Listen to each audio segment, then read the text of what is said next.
For me, the curious question was that a nation that was built on the principle of nonviolence, founded on it, why would it build the most destructive weapon the world has ever used? And why would India want to develop a bomb to protect against whom and what? Look at the situation at that time. The Soviet Union had dissolved, right? Afghanistan was a bit of a mess because the US was facing problems of terrorism and so on and so forth. Gulf War had just ended, the first Gulf War. America had come and asserted its power in the Middle East. All the Middle Eastern countries, Gulf countries were with America. Russians let them do what they were doing. Russia, which was traditionally India's ally, Russia was becoming much weaker after the changeover there and the decline of the Communist Party, communist rule. So India was a bit friendless at that point. So even globally things were not good, and Pakistan was really upping the pressure because they thought that was a time to make a push on Kashmir. Kashmir was still considered by the US as a problem in which we had to address. So they would put pressure on us, for instance, to do things on the human rights front and to talk to Pakistan and so on and so forth. And they felt that India still had not acquired the stature and the diplomatic clout to deal with the subcontinent. America could no more certify that Pakistan was not on its way to making a bomb. Now that meant that the US president couldn't, sanctions had to be levied. So we knew now that Pakistan was close to making a nuclear bomb. And it was doing it clandestinely, sort of internationally illegal way. So we are faced with an established nuclear power to the north, China, and to the west, a new country with whom our relationships have always been difficult, moving into developing a nuclear weapon. Though we were in the process of development and we had done our 1974 tests, we had really not built a weapon that could be delivered safely across to an enemy if he wanted to strike it. So we were in fact in a very vulnerable position at that time. He inherited this state of security crisis because Punjab and Kashmir situations were at their worst ever.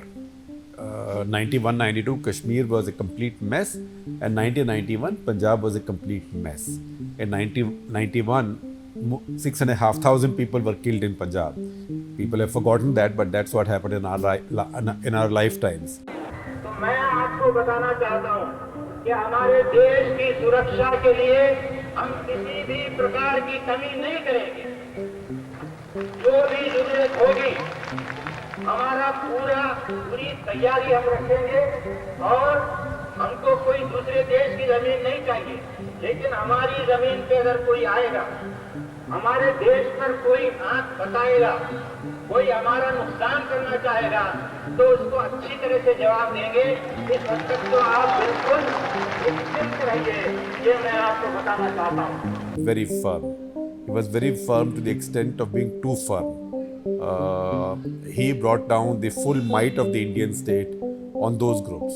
He gave a carte blanche to armed forces. Many excesses were conducted as well, but he allowed dirty tricks. He allowed what is called as organized killings or cold killings. He allowed the raising of militias, of vigilantes in Kashmir in particular. Terrorists would surrender and then start working with the armed forces, but who would also give them weapons. So this stuff went on, and Punjab and Kashmir sort of began to turn around in a year. Globally, he understood India's limitations. George W. Bush Sr., the first thing he told when he met Mr. Narasimha Rao was that we must do something about nuclear security and ensuring that they shouldn't, India and Pakistan shouldn't end up in a nuclear war. And so the first thing that Mr. Bush pushed just before he laid down office was that we should have what is called a regional disarmament program, which was, let's have China, Pakistan and India discuss whether they should keep nuclear weapons for the region. And this was in keeping with the fact that Latin America had, they wanted Latin America to take out their weapons, Africa to be nuclear weapons free. Mr. Narasimha Rao was not very happy with that position. So what he did was that he decided that he said that this is not going to get the kind of results that would happen. So let us do something on a global front. So instead of having a regional disarmament, he said he agreed to have what is called a Comprehensive Test Ban Treaty, the CTBT as it's called. So that even the developed nations are showing some inclination that they don't want to test or develop nuclear weapons. They believe that this thing would take a little time to move forward on. It wasn't going to be that easy to get it. He thought, by the time the world agrees to stop testing of nuclear weapons, that will take many years. So he essentially bought time for India without fear, because we were very vulnerable to American pressure at that time. There was always pressure by the Americans. There was I'm telling you, even in the case of the missiles on Agni, Prithvi, please don't deploy. Oh, you have tested, now don't deploy them, and so on and so forth. I mean, these were things that the Americans did routinely because they honestly did not realize, or perhaps they thought, that India is not strong enough to be a capable and a stabilizing factor in the region. So quietly these things were going in the backdrop. The entire thing began to hasten in when President Clinton came to power, and he talked of a program that talked of cut, roll back, and eliminate nuclear weapons. And he sent the famous Mr. Strobe Talbot to come and discuss these things. I remember very clearly Mr. Strobe Talbot he was at that time the Deputy Secretary of State, and spoke to Mr. Rao confidentially about their fears of our Prithvi missiles, our Agni missiles, the deployment of these missiles, and the arms race it might generate. There is simultaneously something called the Nuclear Non-Proliferation Treaty. That treaty is expiring in 1996. So the nations have to get together, particularly the haves, to ensure that the treaty is extended. Because by 1996, if the treaty didn't get extended, then everybody was free to develop nuclear weapons on this. So they had locked nations, these 5 nations that were the nuclear haves, which was Russia, China, USA, Britain, France. These were the 5 nuclear haves, and all the have-nots were not allowed to build weapons. And at that time, when we had a big briefing, Mr. Rao was given a briefing on the NPT, he said that even if we have to stand alone, this is a principle which we are not going to give up. The fact that this is discriminatory and that every country, and most of all India, which is one of the largest countries in the world today, without the capability to defend itself, we cannot have a situation like that. So even if we have to stand alone, we will stand alone. India refused to sign the NPT. Pakistan also didn't. Israel also didn't. Now in doing that, the other countries said, so what are you assuring us? What are you doing for us? You want to keep your nuclear weapons in perpetuity, but you are not either following the fact that you should give it up or get other nations to do that. So let us bring the Comprehensive Test Ban Treaty. But that caught us in a bind, because Mr. Narasimha Rao had seconded the UN resolution thinking that he had 10 years. Suddenly it was reduced to 2 or 3 years. It'll look odd if India says, no, we don't want this resolution anymore. So he told the scientists that we must now proceed in terms of a test. So then what happened was that a separate committee was set up to supervise the entire testing program. If you wanted to do a test within a 10-day window, they should be able to do it. That required 4 or 5 things. One, you had to get the core ready for a test. And he also gave clearance for a hydrogen bomb test. So we had developed the atom bomb. We had developed what is called a boosted fission bomb. Just to give you an example, if, for instance, Delhi, Connaught Place. So Connaught Place will be destroyed with an atom bomb. Boosted fission bomb will bring it right up to the Habitat Center and everything else. And hydrogen bomb will take much of Delhi. So during Narasimha Rao's period, he also sanctioned the hydrogen bomb. So he said, we will test an atom bomb, we will test a boosted fission bomb, and start developing the hydrogen bomb. 3 big orders he gave. My recollection is that I forget now whether it was 94 or early 95. We were asked in the finance ministry to make an assessment, maybe sometime late 94, to make an assessment that if the country were to have a test, what would be the external implications. But we had no idea then whether they were planning to do a test or not. Because it is a very secretive program. So the Prime Minister, along with his Principal Secretary, could be, or the Cabinet Secretary, as Mr. Naresh Chandra was, Principal Secretary Mr. Amarnath Verma during Mr. Narasimha Rao's time, they would then decide and give the orders to the DRDO, the Atomic Energy Commission, to the Air Force, and say, this is what we need to do, gentlemen. Now let's get down to doing it. So the committee is a very close-knit committee. It is a secretive committee. It doesn't report to Parliament. No one knows really what it does except the Prime Minister. The Prime Minister is the only person, along with one or two key officials, who are fully aware of the extent of the development of the bomb and what position it is. He used to tell both Dr. Chidambaram, who was Atomic Energy Chief at that time, as well as Dr. Kalam, that do not speak much about it. He would tell them as much as saying, shut up. A separate committee was set up to start work at Pokhran, to dig the shafts.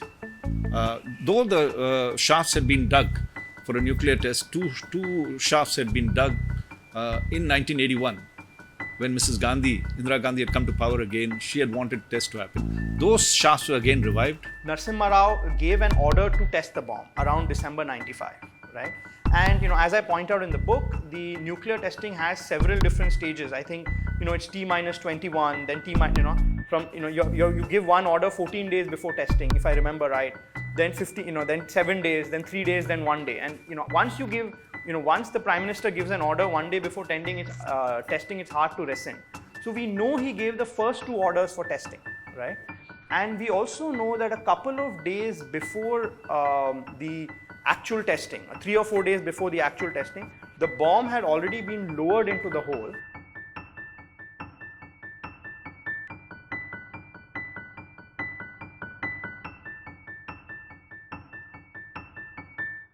When the American ambassador brought the pictures, their own satellite pictures of this blast site, of being cleaned and being prepared to the Prime Minister's office, A.N. Verma refused to see them in the American ambassador's hands. He said, I don't understand these pictures. Give them to me, I will check. Knowing that American ambassador will never hand them over to him. Mr. Verma then goes up to speak to Mr. Rao to inform him that Frank Wisner, who was the US ambassador at that time, was there. And Mr. Rao tells Mr. Verma, reportedly says, these are all conversations that I picked up after research, says, tell the ambassador to tell his president that I keep my word. Now, I keep my word is a very mysterious sentence. What was his word? Narasimha Rao gave an order to cancel the testing. We know this, right? The evidence is very clear. I've both read and seen enough to know that this is the fact. The question is, why did he do it, right? That he wanted to test to begin with is pretty clear, because India had the capability and he wanted to send a signal to the world, right? The reason where the puzzle is why did Narasimha Rao at the last minute stop testing? Was his word that he would never do a test when he was Prime Minister? That was the big controversy. Was his word that he would not do a test till the NPT was signed or just before it was signed? Was that a commitment? Was he succumbed to CIA pressure or American pressure after seeing the photographs and didn't do a test? Was he so scared of doing a test in the first place that he very easily buckled under? Everybody knew that when India tests, there will be heavy consequences. There will be sanctions, there will be other issues. Look, there will be a negative external reaction. And we had just about recovered from the crisis. So we certainly didn't say that, the negative reaction would be so strong that is not worth testing. And I'm sure he was a shrewd person, and he would have made, I don't believe the sanctions is what would have stopped him. In an interview to one of the television channels, I think it was to Shekhar Gupta, When I keep asking him to tell me more about why he aborted those nuclear tests, he said, if there's anyone who came closest to the answer of what I did was Raj Chengappa. Now that is a backhanded compliment, which means I still don't know everything that was there on this matter. And finally, sitting there, he pats his belly and he says, "Bhai, kuch to mere saath chita mein jaane do." My sense is, and I think all the evidence points towards this, but I'm not 100% sure, that Narasimha Rao had no intention in testing. So one theory, it went with Rao in his belly, but one theory which I tend to believe is more that he played a game. First, let me just tell you the facts that we know, and then what we can speculate, right? The first fact that we know is that by around mid to late 95, India had the ability to explode a normal fission bomb, a nuclear bomb. We had the ability, right? It's also clear that we did not have the ability to explode a hydrogen bomb, right? We did not have it. And it's also pretty clear that India would not have two chances to explode weapons. You will only be able to test once, not twice. Because once you test and all sanctions come, then you deal with them. You can't test again 2 years later, 3 years later, 5 years later. So logically, Narasimha Rao would not have wanted to test once now, which is December 95, and then wait to test in a year or so later when a hydrogen bomb was ready. But he wanted to send a very clear signal to the West that India has the ability. So he gave the order for testing. There was a cleaning of the tunnels, etc., and there was enough activity to suggest that there was going to be testing. And he, and I suspect people close to him like Naresh Chandra, again I don't have evidence for that, deliberately leaked the information, right? They deliberately made it, available to America, so that then the New York Times would write about it, Bill Clinton would put pressure, and Narasimha Rao would say, look, I have the ability, I was going to test, but I'm not doing it. At least that is a theory that I believe. And he played this sort of a diabolical game with the Americans. And in doing so, he achieved both things. He was able to signal to the West that India is nuclear capable, while not inviting the sanctions that would come with an actual nuclear test. He didn't want to test early because he didn't want to jeopardize the NPT. And that was a commitment, in some senses, a silent commitment he made to the Western countries, including President Clinton. We needed the nuclear non-proliferation treaty as much as any other country. Without it, every other country could develop bombs. We also want a nuclear order. Now, if India tested at that particular time, many nations would not have signed the NPT. And I think that by about April 96, about 5-6 months later, the hydrogen bomb was ready and he was serious about testing. By the time the thermonuclear weapon was ready, it was too late. The election was more or less going on. And testing at that point would be, it would be like going to the public, making this into an election campaign. And Narasimha Rao decided not to test, right? Because he felt he didn't have the mandate, which again is an act of patriotism, right? A lot of other prime ministers, even if they don't have the mandate, they'll say, go ahead and test, right? Mr. Narasimha Rao was never a triumphalist. He would never talk about I. He would never talk about successes I've accomplished, the great changes I brought about. He wouldn't brag. He didn't market himself. He didn't brand himself. He didn't say that, I'm the one who brought in this. He was always low-key about it. Because as a personality, he was a man of humility and he was a man of team spirit. Not only within his cabinet and within his party, but also across the parties in the whole parliament in the country. His language is us, we, together. You come across a lot of politicians these days who would say that, I invented this, I brought this, I initiated that, I was the one who did this, I laid this road, I did that bridge, I brought the cell phone, I brought the computer, I am somebody. There are many people who do very little and who brag about it as if, they invented the universe. They invented the country. They invented the economic reform. They invented economic growth. That is the hallmark of not a good leader, it's a hallmark of a weak and very, very shallow leader. Mr. Narasimha Rao was a very deep and strong man. He was essentially a doer and a quiet doer. He could have been much more vocal about, what he attempted to do and what it would mean for India. And then he could have told people that, look, this is how he linked Indian economy to the global economy. And somehow he fought shy of saying it. As Mr. Rao himself said, we didn't let people know what we have done. And it's so complex what was done in that short time, if you take in terms of the weightage, what was done in terms of its actual value, perhaps is more than was done in any other 5-year period after that, because the odds were so much against you. I was very active in the constituency politics those days, and we contested elections. We could not tell people, look, this is what the government was doing, this was what Narasimha Rao has done, and this government needs to be returned. Narasimha Rao needs to be returned as Prime Minister. He didn't have the mass following. Mr. Narasimha Rao was never a mass leader. He was not the kind of mass leader that Mrs. Gandhi was. He was tremendous in terms of language, command of language. He was a linguist, but as someone who spoke extempore, spoke with the kind of rabble-rousing fervor that many politicians do, I don't think he was in that league. See, there are some people who are great and wise administrators, thinkers, philosophers. If power is given to them, they would use it very wisely. Mr. Narasimha Rao more than amply proved it. When you had discussions with Mr. Rao, even on the flight that I went with him once when he started his campaign, he was always very thoughtful. He understood majority versus minority politics. He would discuss in detail such issues. So he was deeply, deeply understanding of the entire fabric of India. But those people are not necessarily vote winners. Now, winning an election is a vastly different cup of tea.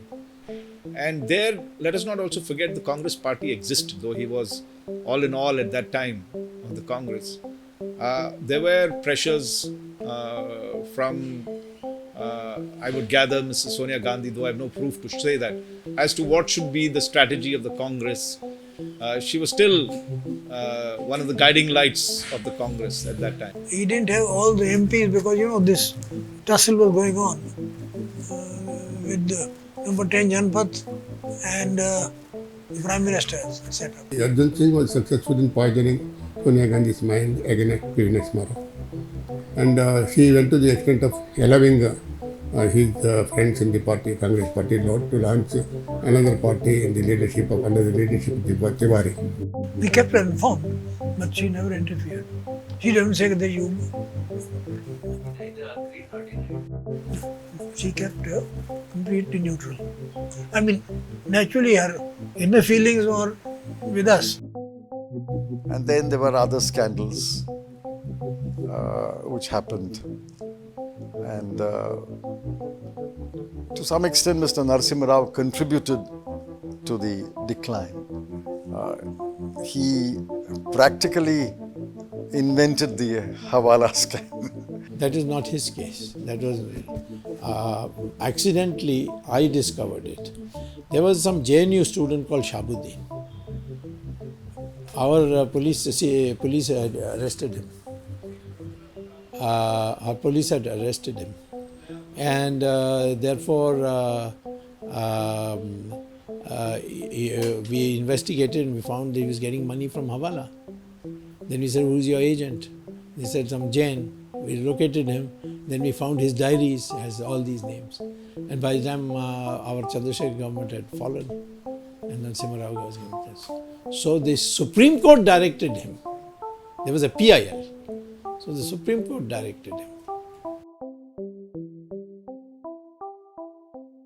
The law is taking its course and there is no need to make any issue out of all this.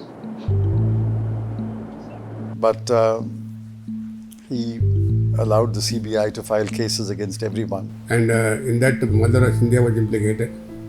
And Madras India became a sworn enemy of P.V. Narasimha Rao. And so many leaders were distanced in the process. The Congress party had lost confidence in Mr. Narasimha Rao. And when the Congress party loses confidence in the Prime Minister, how is the Congress party rank and file going to go and tell the people, repose confidence in Mr. Narasimha Rao?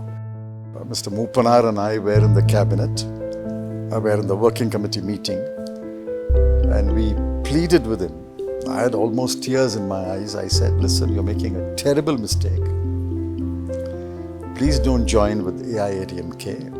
Yes, she came to power with our support, but in 5 years, she has turned out to be one of the most corrupt chief ministers of this country.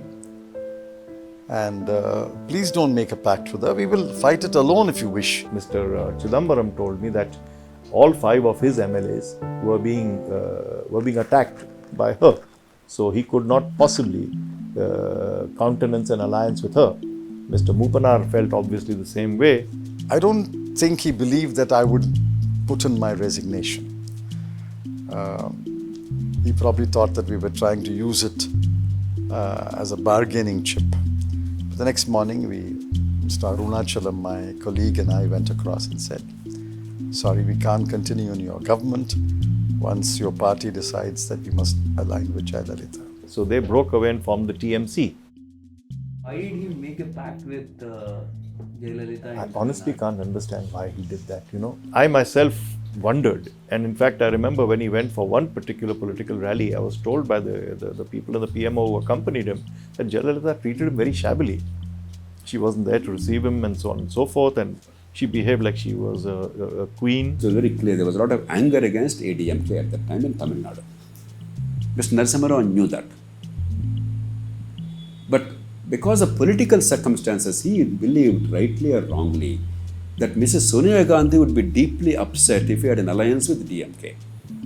Because there was a general perception that Mr. Rajiv Gandhi's assassination, the former Prime Minister's brutal, heinous assassination by LTTE, in some way or other, DMK's approach, I'm not saying DMK was directly guilty, but DMK's approach to LTTE and separatist movement in Sri Lanka and the support they provided directly or indirectly to LTTE was instrumental in creating the conditions for that brutal murder. And therefore, if the Congress aligned with a party that was perceived to be, in some ways, sympathetic to the killers of Rajiv Gandhi, it may not go well down within the party itself, apart from the Gandhi family. But later, the same Sonia Gandhi, she embraced DMK. He should have probably talked to Mrs. Sonia Gandhi, persuaded her, and had an alliance with DMK. That would have changed the whole equation. 39 seats, getting 0 and going to the opposition versus 39 coming to your side is equal to difference of 78 seats. Well, I have answered this question also. We are quite comfortably placed. We will have a comfortable majority so as to form the government.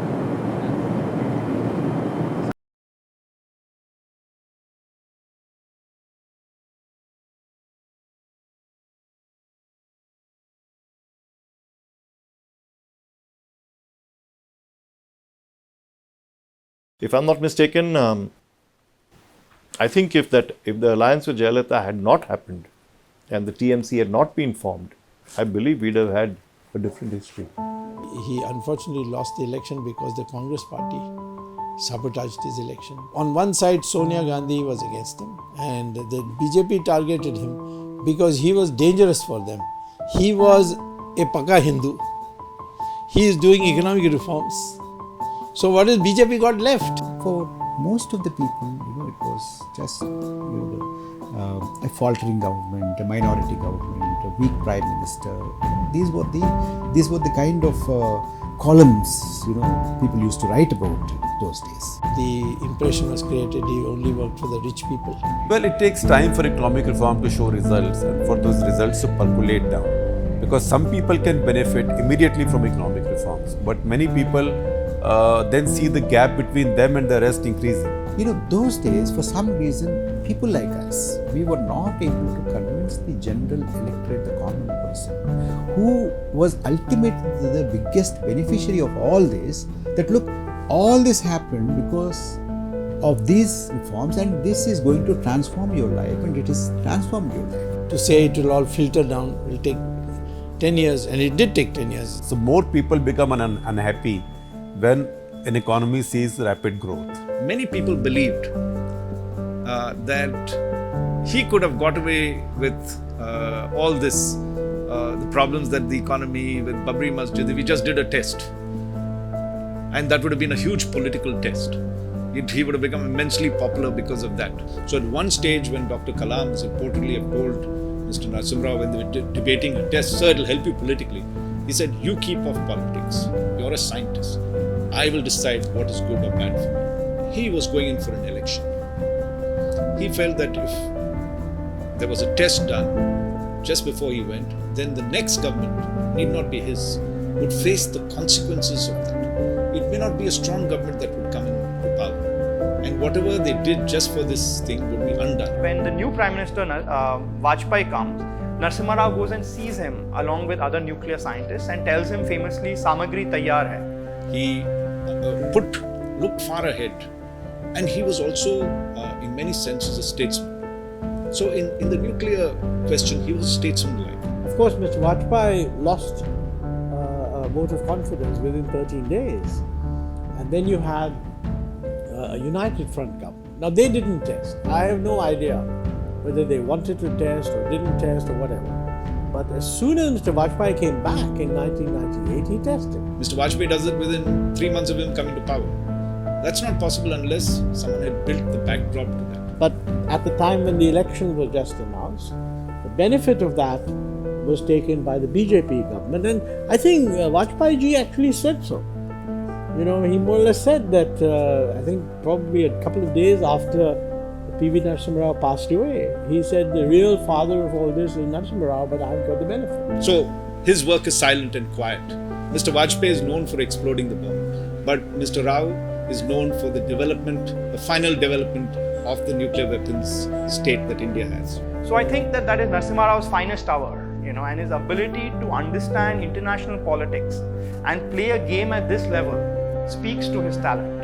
The qualities required to win vote in India, sadly, are not necessarily the qualities that are required to govern well.